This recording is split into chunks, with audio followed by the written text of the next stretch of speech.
Hey everyone, welcome back to another video.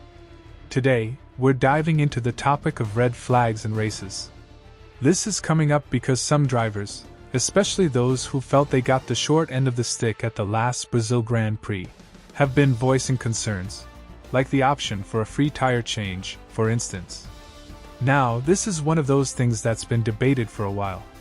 The rule itself is controversial, and it's always going to create winners and losers.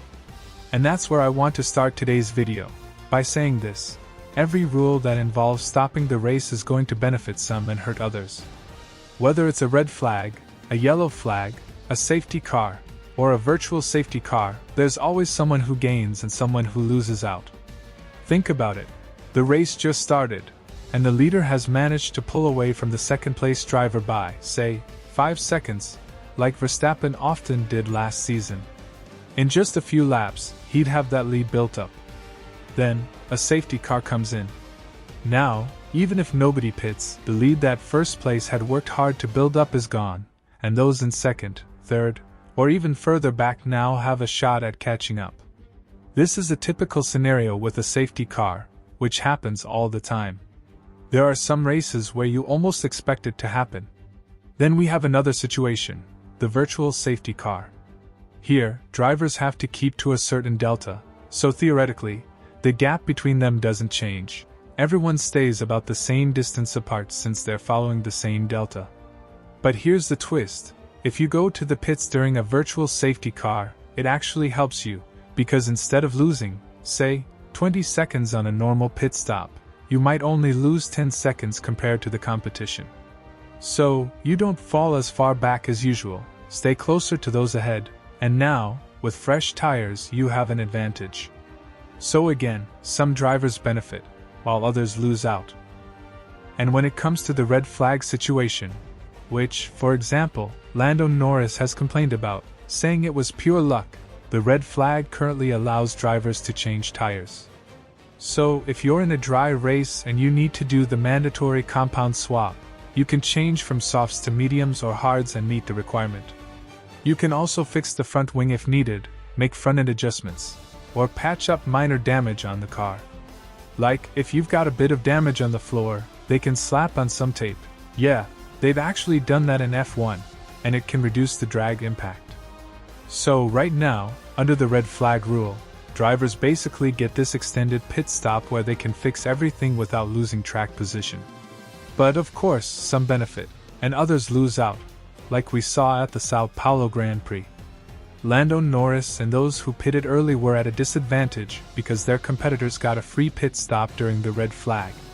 That free pit stop allowed them to stay ahead. For instance, the Alpines, who aren't typically that fast, ended up ahead of faster cars.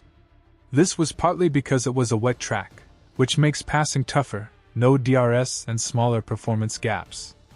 And with the Alpines on fresher tires, they were able to defend more easily against faster cars. So, everything I've said about virtual safety cars, and red flags shows us that there's always someone who gains and someone who loses out. That's just the nature of racing. Now, what's being asked about red flags? Well, for a few years now, drivers have been asking that tire changes not be allowed. But here's my question: if you don't let the driver in front change compounds, there are still going to be winners and losers. Why? Because under normal track conditions, there's already a big difference between those who pit earlier and those who pit later. You lose at least 20 seconds compared to other drivers when you pit. Under a red flag, everyone is back in a line again. So if you pitted earlier, now you have this massive advantage. You've effectively erased a 20-second gap. You're way better off than a rival who didn't pit. So there's still a bunch of people who benefit, and others who lose out, whether you allow tire changes or not. It's not that simple of a fix. Red flags just aren't simple. Another point to mention is that the safety car, virtual safety car, and red flags are used about 95% of the time due to crashes. It's rare that they're activated just because of wet conditions or something. It's almost always due to incidents between drivers. There's just no way to predict this stuff. Like, how could Lando Norris have known that Franco Colapinto was going to have a major crash and trigger a red flag? You can't predict it. So, since this is something that comes from the drivers themselves, I don't necessarily see the rule as unfair. There's always a risk factor at play. You could get taken out by an incident that has nothing to do with you, and you're forced to retire from the race. This has happened a lot.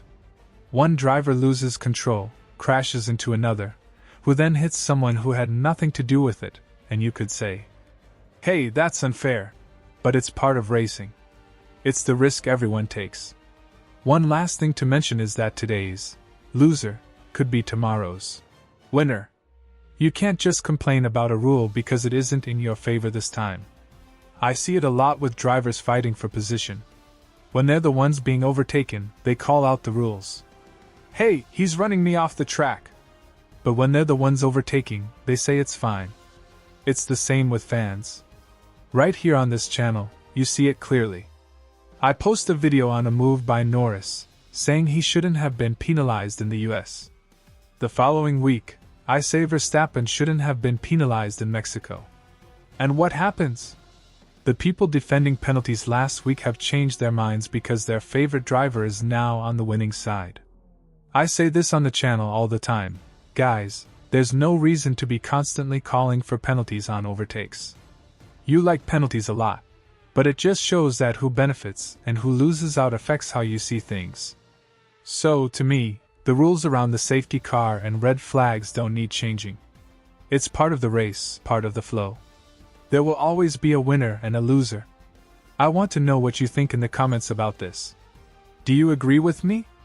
Disagree? Let me know down below. Don't forget to like, subscribe, and hit the bell so you don't miss anything. Thanks for watching, and I'll see you in the next one.